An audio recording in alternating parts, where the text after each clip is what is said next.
With there being so many factors and variables to being successful in a Psych NP program, there's so many different things that I wish I would have known prior to starting my program so I can set myself up for success.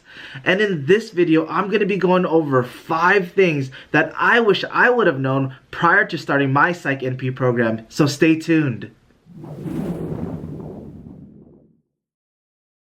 Welcome back to the channel, Life of a Psych NP. If you are new to this channel, let me formally introduce myself. I'm Darty. I'm a board-certified psychiatric nurse practitioner, and in this channel, I go over several different subjects to educate the public about mental health, ways to improve your lifestyle, topics related to nursing, nurse practitioners, and specifically psychiatric nurse practitioners like myself. So if you are interested in any of these topics, feel free to subscribe. Make sure you like this video because it helps me out so much, especially with this YouTube algorithm, and follow me on Instagram at LifeofaPsychNP. So you probably clicked this video because you're entering Psych NP school, you're in Psych NP school, you're applying to Psych NP school, or whatever the case. Maybe you're just thinking about applying to Psych NP school. You don't necessarily know, but you've come to the right video regardless, because in this video, I'm going to be going over 5 things that I wish that I would have known prior to starting Psych NP school, or maybe even before I applied to the different Psych NP school programs that I wanted to go to, because the more that you know now, the better chances you're going to succeed as a Psych NP student and as a new grad Psych NP. So without further ado, let's go over these 5 things that I wish I would have known. So let's go. So the very first thing that I wish I would have known prior to starting Psych NP school, or maybe even applying to Psych NP school, is the program you attend matters. So what I mean by that is, in my opinion, where you go matters. The reputation follows you everywhere. Yes, you can cover it up by getting maybe a DNP and then being able to cover up your MSN. But if you go to a school that's known for pushing out people or being a diploma mill, it follows you around, and people know that. And our psych community is very, very small. So when they see that, they know moving forward, okay, maybe this applicant isn't as good. So you have to look at where you attend. You don't have to attend the top-notch schools out there like the Ivy Leagues, but I would recommend attending a well-known school in your city or your state or wherever you want to practice, because at the end of the day, like I said, our community is super small. A lot of the psychiatrists in my area know the program that I attended, and they know quality students come out of there and they are practicing really well, or like they've been successful so far, and they know that moving forward. So that's why they only target our schools to be able to hire. But there are a lot of schools out there, when you look at those programs, they're like, I don't know the quality. Unless they've known you prior and know your work experience prior to you attending that program, then maybe. But these programs dictate whether or not you're going to get a good job straight out of school. And you have to think about your program. And maybe if you're in the early half of your program and you have the opportunity to switch, maybe this is a chance for you to do so. I'm not saying do it, because everyone's circumstances are different. But what I'm saying is definitely think about where you go to school. So the second thing that I wish I would have known prior to starting Psych NP school, or even applying to Psych NP school, is the program that you attend doesn't matter that much. And I know I said it matters in the beginning, but at the same time, I want to explain myself, because the program that you attend doesn't matter as much. You have to accommodate and do the things that you need to do in order for you to be successful in your program, or whatever the case is. If you're busy working, you have kids, and you can't go to a brick and mortar, then maybe an online school is right for you, right? So it doesn't necessarily matter where you go, but at the same time, you have to think about where you want to go. In my opinion, it doesn't matter if you go to the most well-known school in the entire country. That's not going to dictate if you get a job or not. Maybe it might take a little bit longer depending on where you go to school, or maybe it might be a lot shorter because you're going to a well-known school. But at the end of the day, you're going to end up getting a job. It's just a matter of when and what type of job you're going to get. Yes, if you go to more of like the university settings and you work in those type of organizations or those facilities, if you go to a well-known school compared to someone that's going to a not as well-known local school, more than likely they're going to end up choosing the person that went to a bigger name school because of that. But it doesn't, I'm not saying that it's going to make or break you getting your first job. It's not going to be that. It's one of those things where look at the school that you attend. Yes, going to a well-known school is great, but also going to a normal school is fine also. But like I said in the beginning, you have to look at certain programs. If they're known in the community, regardless of which industry they're in, that as a diploma mill, that they're just pushing out students, taking a bunch of money, not really finding their own preceptors or finding preceptors for them, and they know that the reputation isn't all that great, then I would for sure try to stay away from them. But like I said, everyone's circumstances are different, so you have to figure out what's right for you and what's going to work for you, because regardless, even if you go to those diploma mill schools, you're going to end up getting a job, but it's just going to take a lot longer. And as numbers of Psych NPs are starting to increase significantly, you want to start going to a well-known program, or a program that's known in the community as pushing out quality applicants as opposed to quantity of applicants. So definitely think about that. So the third thing that I wish I've ever known prior to starting Psych NP school or before applying to Psych NP school is you have to network now. And when I say now, yes, now or even yesterday. The reason being is because many programs, even the bigger name programs, are starting to struggle with getting preceptors because there are less and far and fewer Psych NPs out there and that are willing to precept, and you have to network now. And if you're planning on staying in your area or the vicinity around you, I would recommend doing it now. So you can go to LinkedIn, you can go to local communities, or you can go into Psych NP groups, whether there's one in your city or whether there's one in your state. You definitely have to network now. Not only are you going to be networking for getting a potential preceptor, because like I said, a lot of schools aren't giving out preceptors anymore, even the bigger name schools. I was talking to a director of mine and she said it's getting harder and harder to get preceptors because more and more schools have to pay, and those preceptors are just wanting to take the money instead of actually taking kids in for free. And that makes it a lot harder for these Cal States, or that's a California State University, or the state schools that don't necessarily have as much funding, and it's getting more and more difficult for them. So you want to network now. You want to be able to go into the community and network to be able to find your preceptor. And it's crazy, the amount of students coming out, and it's getting super competitive. And I know that more and more places are charging, which is crazy. I think I talked to one of my previous preceptor, and he said that he was used to be not charging anything, but ended up getting a stipend from someone and started seeing the potential, and then it went up from there, like $10 an hour, $15 an hour, $25 an hour. Crazy numbers per hour that they're charging students, and people are paying for it because they need preceptors.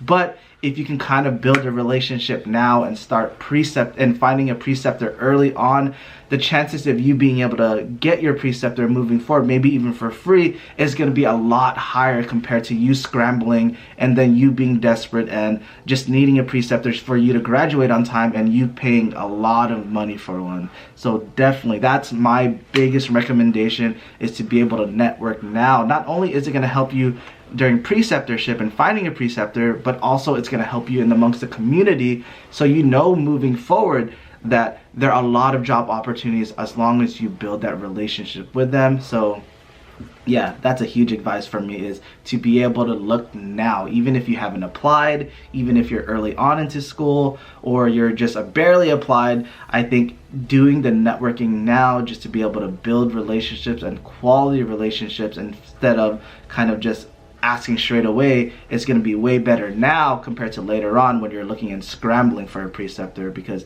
they can catch on and maybe they might not want to do it because they don't even know you when you're asking. But if you built that relationship, maybe ask them to see if you can shadow them for the day or have Zoom calls with them just about learning about the profession, the more likelihood they're going to be able to precept you because they know that you're willing to put in the work. things like that. And it goes a long way for sure. So my fourth thing I wish I would have known prior to starting Psych NP school or before applying to Psych NP school is you want to calculate how many hours you want to split up based on what you want. So a lot of people are going to become Psych NPs because they're a nurse and maybe they want to go into the therapy side of things. Or maybe you're a Psych NP that wants to do both medication management and therapy. Or maybe you're a Psych NP that wants to do just medication management. So when you look at all of those things and are applying to programs, there are a lot of programs out there that have you do just clinicals in med management with supportive therapy, and there are a lot of clinicals out there that want you to do a portion of it with therapy or therapists and to do it with medication management providers. So you want to be able to look at the programs that you're going into, and it goes kind of back to the third reason is where you're going to be able to network. If you're able to look at the hours that you want, and if you want to gear yourself towards doing majority of it therapy, look at the program. See if they allow you to do a lot of therapy hours. Maybe that last class you get to do majority of your hours based on what you want. And there's programs out there where you can choose and pick and choose, but it's a matter of you finding out which program is going to be appropriate for you, and then you finding the preceptor by networking and then gearing your hours towards that. So say for example you're a person that wants to do medication management and therapy. Maybe you split up all of your hours and find preceptors in those specific things. Or maybe you want to do majority all therapy. So yes, you have to do a lot of medication management hours, but maybe you can find a preceptor that's willing to take you on for additional hours, or maybe during breaks that you're on, and to be able to do therapy hours. So that's another component that you can do, and it's going to be important that you look at those hours. I wish I would have known, because I would have set aside a lot more hours towards doing therapy, because that's what I implement into practice now. But at the same time, it's like I didn't network. I just relied on the school, and the school gave me a preceptor, and she did mostly medication management. Luckily, she was in a group practice where I was able to go and do it within another colleague that did therapy, so I was lucky there. But I wish I would have calculated my hours early on, just so I can set a time aside to do strictly therapy without being on the without just like bombarding a therapist and just listening in. I wish I would have just coordinated early on and then be able to implement it into practice, because it definitely would have helped a lot sooner, knowing, okay, I can set 100 hours or 200 hours with a therapist, 300 hours with a medication management provider, and learn from there, and maybe set up a few hours with the therapist to be able to continue and see patients and do therapy. So that's definitely something that I would highly suggest, especially if you know that you want to do more therapy or more medication management or 50-50, whatever the case is. If you can set a time aside now, you'll be able to set yourself up for success, like I said in the back end, that setting up your success and being able to implement and schedule now and know that you can do that is going to be 100% better for yourself, especially as a new grad. So my fifth and final thing I wish I would have known prior to Psych NP school or even applying to Psych NP school is you have to save a lot of money now. And what I mean by that is there are so many different costs when it comes to school. And now the added costs, because of all the preceptors out there wanting money, is saving up enough money to be able to pay for your clinical hours.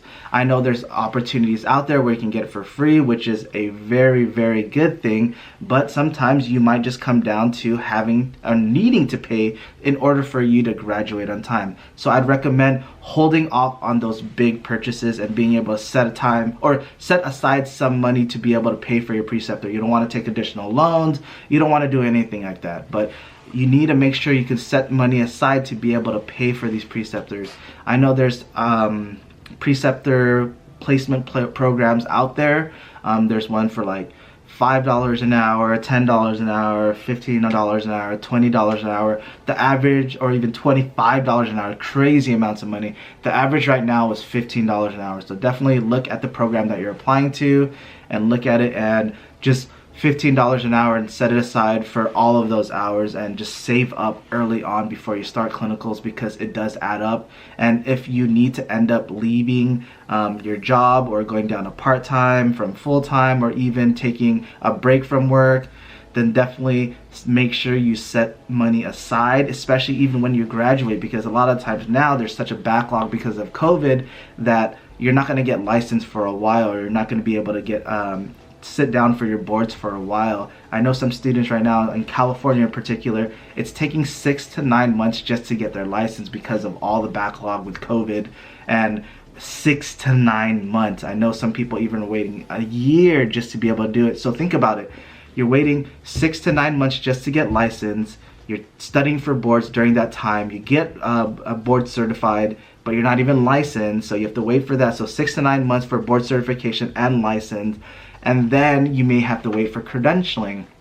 So if you go the credentialing route, that can take up to additional 6 to 9 months. So if you think about the length of it, like even on the short end, on the 6-month mark, so 6 months to get your board certification and license, and then additional 6 months to be able to get credentialed, that's a whole year. Yes, you can work as an RN, but do you really want to be able to go back into that realm of things? Some people do, and that's great. Or because a lot of the times people are expecting going to the program, they're going to graduate, get board certified, licensed within 3 months, and then they get a job right away. But it's not like nursing where you get board certified or where you get licensed and you can just start a job right away. The credentialing takes forever, and with it being COVID, it takes even longer. Right now, I'm credentialing one of the people that I hired, and it's taking, I